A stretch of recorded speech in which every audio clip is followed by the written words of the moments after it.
Welcome to Silent Screams, where stories of the unexplainable come alive to haunt your thoughts and stir your imagination.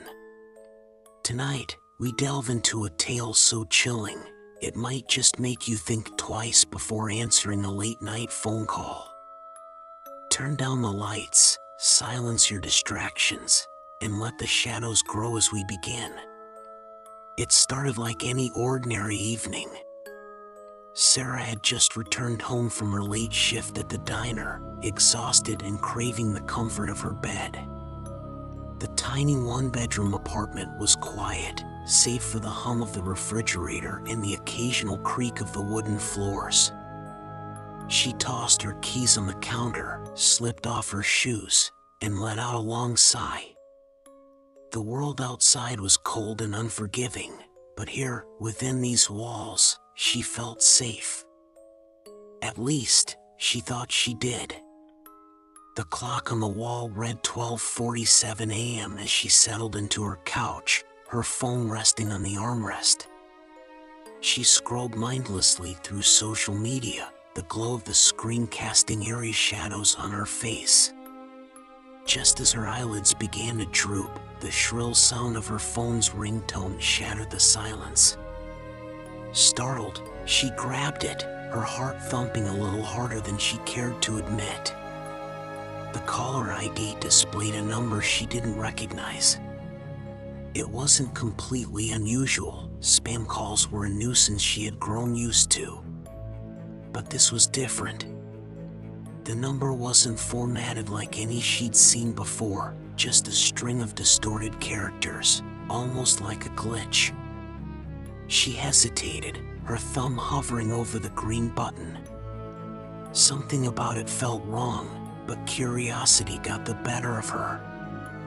"Hello," she answered, her voice barely above a whisper. At first, there was nothing. Just static. She pulled the phone away from her ear to check if the call had dropped, but the timer continued to count. "Hello," she repeated, this time louder, more annoyed than afraid. Then, she heard it, a faint, raspy voice, almost too quiet to discern. "Why did you answer?" the voice asked, each word drawn out as if the speaker was struggling to breathe. Sarah's stomach tightened. She couldn't tell if it was a prank or something more sinister. "Who is this?" she demanded, trying to sound braver than she felt. The line crackled, and then came a low, guttural laugh, chilling and unnatural. "You shouldn't have answered," the voice hissed before the line went dead. Her hands shook as she lowered the phone, staring at the screen as if it might offer an explanation. A cold draft brushed past her neck, and she whipped her head around.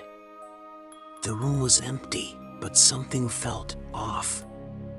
The air was heavier, colder, and her sense of security began to unravel.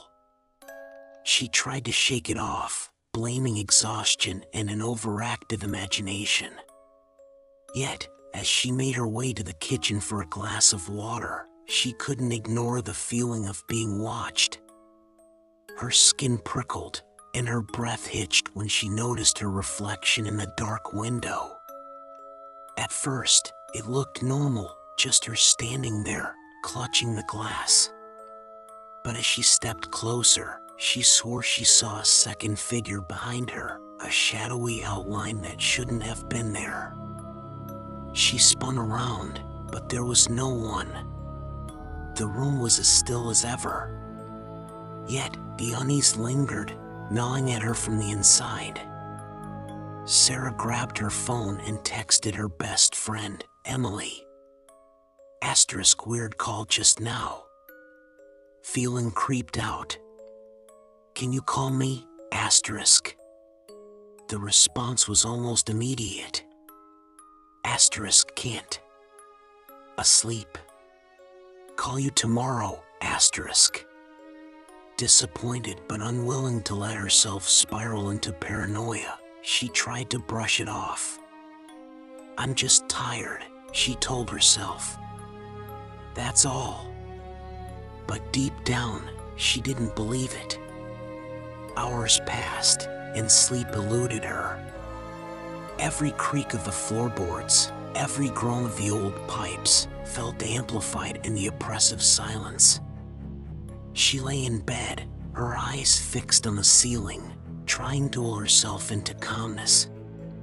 But then, the phone rang again. This time, she didn't hesitate to check the screen. The same strange number. Her pulse quickened, her throat dry as she debated whether to answer. Against her better judgment, she pressed the button. I told you not to answer, the voice rasped, more insistent now. Sarah's heart pounded in her chest. What do you want from me? She demanded, her voice trembling. A distorted laugh echoed through the phone, sending a jolt of fear down her spine. Look outside, it whispered. Her blood ran cold. She didn't want to look. She couldn't. But something compelled her. Slowly, she turned her head toward the window.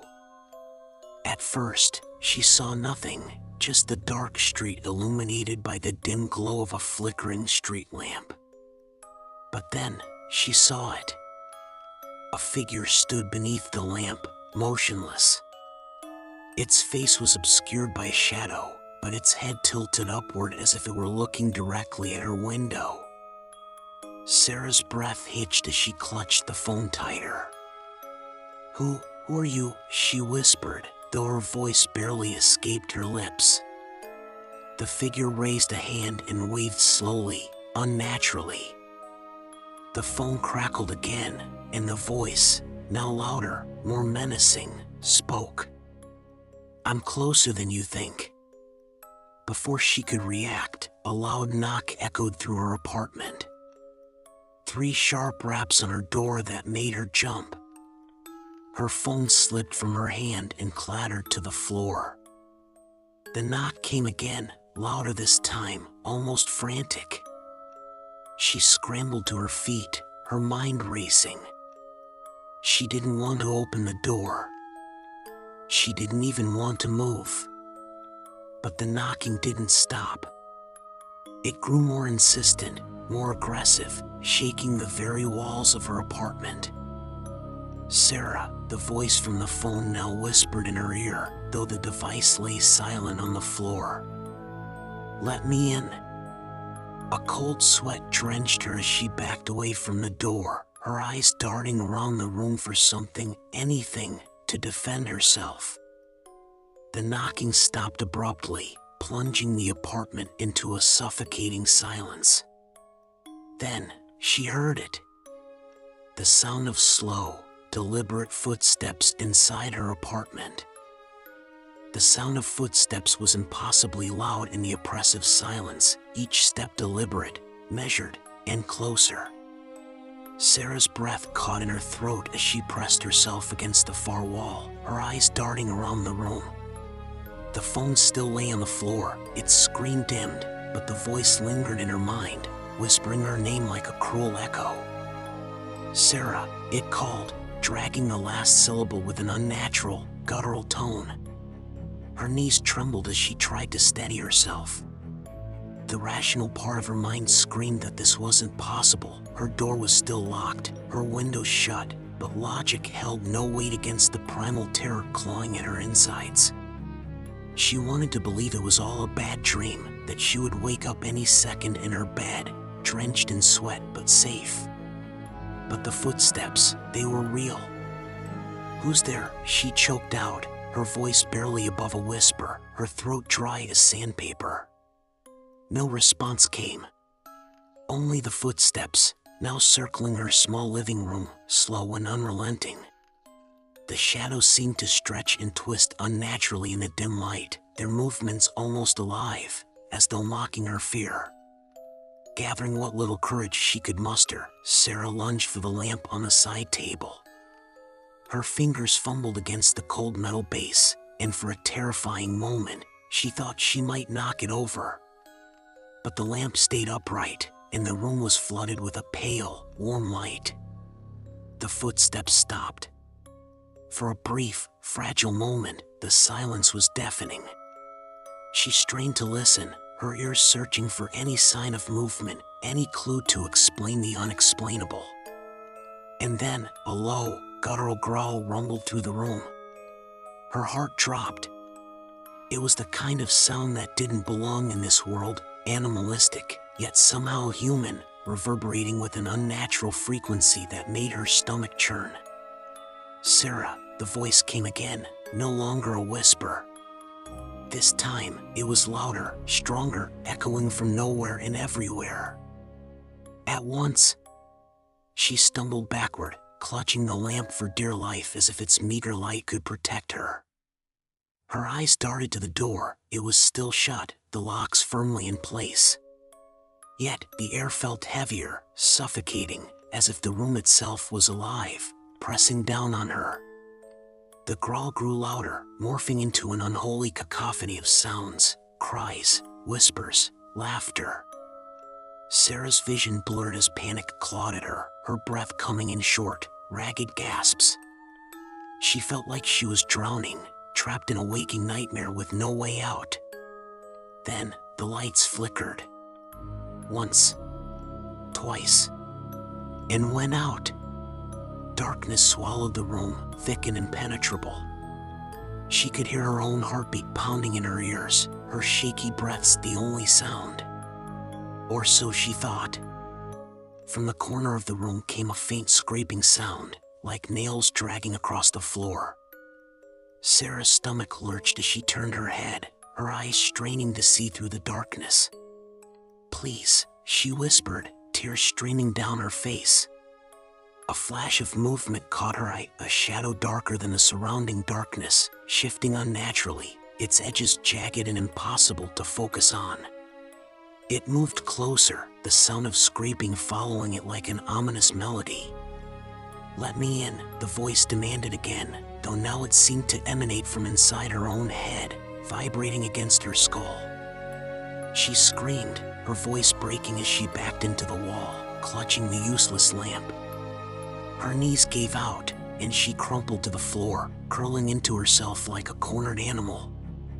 The scraping sound was deafening now, filling the room as the shadow loomed over her. And then, silence. The oppressive weight lifted, and for a moment, she thought it was over. But when she opened her eyes, the shadow was gone, replaced by a figure standing in the middle of the room. It was tall, impossibly thin, its limbs elongated and grotesque.